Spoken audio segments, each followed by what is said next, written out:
मध्य प्रदेश में कांग्रेस की पतवार जीतू पटवारी के हाथों में है। ऐसा हम इसलिए कह रहे हैं क्योंकि वो प्रदेश अध्यक्ष हैं।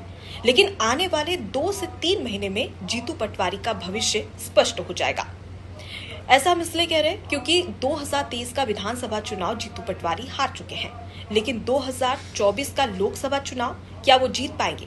क्या उन्हें लोकसभा चुनाव में उतारा जाएगा या फिर राज्यसभा चुनाव में उन्हें सांसद बनाया जाएगा?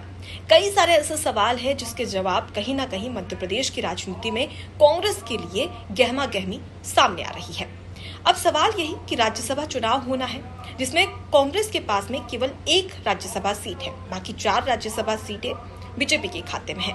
अब इस 1 राज्यसभा सीट के लिए भी लगातार जद्दोजहद देखने को मिल रही है। पूर्व मुख्यमंत्री कमलनाथ, पूर्व प्रदेश अध्यक्ष अरुण यादव भी इस सीट के लिए दावेदारी पेश कर रहे हैं।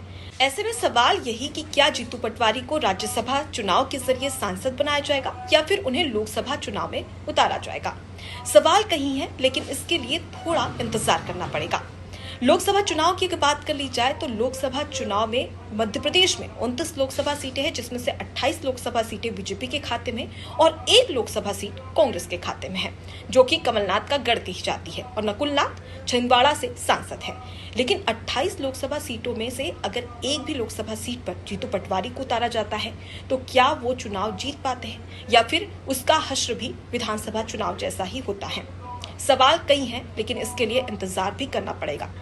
फिलहाल जीतू पटवारी मध्य प्रदेश में युवाओं के लिए रोल मॉडल हैं। ऐसे में सवाल यही कि अगर जीतू पटवारी लोकसभा चुनाव जीतते हैं तो कहीं ना कहीं मध्य प्रदेश में रोल मॉडल बने रहेंगे, लेकिन अगर चुनाव हारते हैं तो क्या वो ओल्ड मॉडल होंगे या फिर गोल्ड मॉडल बनेंगे?